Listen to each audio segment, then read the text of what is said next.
Chapitre 159. Discours à Gergesa sur la sincérité dans la foi. La réponse sur le jeûne aux disciples de Jean-Baptiste. Le 9 mai 1945. Jésus parle dans une ville que je n'ai jamais vue. C'est du moins ce qu'il me semble, car elles ont toutes à peu près le même style et il est difficile de les différencier à la première vue. Ici aussi une rue longe le lac et les barques sont tirées sur le rivage. Maisons et maisonnettes s'alignent de l'autre côté de la rue, mais les collines sont ici beaucoup plus en retrait, de sorte que la petite ville se trouve dans une plaine riante qui se prolonge sur la rive orientale du lac, à l'abri des vents que les collines arrêtent. Elle jouit donc d'un climat tiède qui ici, plus encore que dans les autres campagnes, favorise la floraison des arbres. Il semble que le discours ait commencé, car Jésus dit « C'est vrai, vous dites « Nous ne t'abandonnerons jamais, car t'abandonner reviendrait à abandonner Dieu. » Mes peuples de Gergesa, rappelle-toi que rien n'est plus changeant que la pensée humaine. Je suis convaincu qu'en ce moment vous le pensez réellement. Ma parole et le miracle survenu vous ont exalté en ce moment, et vos paroles sont sincères. Mais je vais vous rappeler un épisode. Je pourrais vous en citer 1000, lointains ou proches, mais je m'en tiens à celui-là. Avant de mourir, Josué, serviteur du Seigneur, rassembla autour de lui toutes les tribus, avec leurs anciens, leurs chefs, leurs juges et leurs magistrats, et il leur parla en présence de Yahvé. Il leur rappela tous les bienfaits et les prodiges accomplis par le Seigneur par son entremise. Après avoir tout énuméré, il les invita à rejeter tout Dieu qui ne serait pas le Seigneur, ou du moins à être francs dans leur foi en choisissant avec sincérité soit le vrai Dieu, soit les dieux de Mésopotamie ou des Amorites, de façon qu'il y ait une nette séparation entre les fils d'Abraham et ceux qui s'attachent au paganisme. Une erreur courageuse vaut toujours mieux qu'une hypocrite profession de foi, ou un mélange de croyances qui est un opprobre pour Dieu et une mort pour les âmes. Or il n'est rien de plus facile et de plus commun que ce mélange. L'apparence est sauve, mais par-dessous, la réalité ne vaut rien. Il en est toujours ainsi, mes enfants. Il y a des fidèles qui mélangent l'observance de la loi avec ce qu'elle interdit. Ces malheureux qui hésitent comme des gens ivres entre la fidélité à la loi et l'intérêt des marchés et des compromissions, avec ceux qui ne sont pas soumis à la loi, mais dont ils espèrent tirer profit. Il y a des prêtres, scribes ou pharisiens, qui ne font plus du service de Dieu le but de leur vie, mais une politique astucieuse pour triompher des autres et pour avoir tout pouvoir contre les autres plus honnêtes. Ils sont tous serviteurs, non pas de Dieu, mais d'un pouvoir qu'ils savent fort et précieux pour les buts qu'ils visent. Tous ne sont que des hypocrites qui mélangent notre Dieu avec des dieux étrangers. Le peuple répondit à Josué. Loin de nous d'abandonner Yahvé pour servir d'autres dieux. Josué leur dit ce que moi, je vous ai dit naguère sur la sainte jalousie du Père, sur sa volonté d'être aimé exclusivement de tout notre être, sur son équité dans la punition des menteurs. Punir, Dieu peut punir comme il peut récompenser. Nul besoin d'être mort pour avoir récompense ou châtiment. Regarde, peuple hébreu, Dieu, après t'avoir tant donné en te délivrant des pharaons, en te conduisant sain et sauf à travers le désert et en dépit des embûches des ennemis, en te permettant de devenir une nation grande et respectée, riche de gloire, ne t'a-t-il pas, par la suite, puni pour tes fautes 1, 2, 10 fois? Regarde ce que tu es devenu à présent. Et moi qui te vois te précipiter dans la plus sacrilège des idolâtries, je vois aussi dans quel gouffre tu vas te précipiter par ton obstination à retomber toujours dans les mêmes fautes. Et c'est pour cela que je te fais ce rappel à toi, mon peuple, qui est 2 fois mien, puisque je suis le Rédempteur et que je suis né de toi. Ce n'est pas de la haine, pas de la rancœur, pas de l'intransigeance. Mon rappel, même s'il est sévère, est encore une preuve d'amour.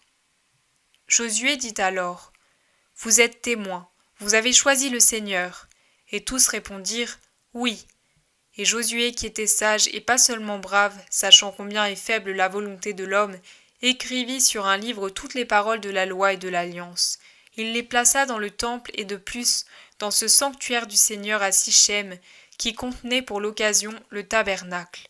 Puis il posa une grande pierre en témoignage en disant « Cette pierre qui a entendu les paroles que vous avez dites au Seigneur restera ici en témoignage pour que vous ne puissiez renier votre parole et mentir au Seigneur votre Dieu. Une pierre si grande et dure qu'elle soit peut toujours être réduite en poussière par l'homme, par la foudre ou par l'érosion des eaux et du temps. Mais moi je suis la pierre angulaire et éternelle, et je ne puis subir la destruction. Ne mentez pas à cette pierre vivante, ne l'aimez pas seulement parce qu'elle fait des prodiges. Aimez-la, parce que par elle vous toucherez le ciel. Je vous voudrais plus spirituel, plus fidèle au Seigneur. Je ne dis pas plus fidèle à moi. Moi, je ne suis que parce que je suis la voix du Père. En me foulant aux pieds, vous blessez celui qui m'a envoyé. Je suis l'intermédiaire. Lui est le tout. Recueillez de moi et conservez en vous ce qui est saint pour rejoindre ce Dieu. N'aimez pas l'homme, aimez le Messie du Seigneur, non pour les miracles qu'il accomplit, mais parce qu'il veut faire en vous le miracle intime et sublime de votre sanctification. Jésus bénit et se dirige vers une maison. Il se trouve presque sur le seuil quand il est arrêté par un groupe d'hommes âgés qui le saluent avec respect et lui disent « Pouvons-nous t'interroger, Seigneur ? Nous sommes des disciples de Jean, et nous avons voulu te connaître parce qu'il parle toujours de toi et aussi parce que la renommée de tes prodiges est venue jusqu'à nous. Maintenant, en t'écoutant, il nous est venu à l'esprit une question. Parlez, si vous êtes disciples de Jean, vous êtes déjà sur le chemin de la justice. » Tu as dit, en parlant des idolâtries habituelles chez les fidèles, qu'il y a parmi nous des personnes qui trafiquent entre la loi et les gens qui sont en dehors de la loi. Toi aussi, cependant, tu es leur ami. Nous savons que tu ne dédaignes pas les Romains. Alors, je ne le nie pas. Toutefois, pouvez-vous dire que je le fais pour en tirer quelques avantages ? Pouvez-vous dire que je les flatte pour obtenir ne serait-ce que leur protection ? Non, maître, et nous en sommes plus que certains. Mais le monde n'est pas composé de nous seuls qui ne voulons croire qu'au mal que nous voyons et non pas au mal qu'on nous rapporte.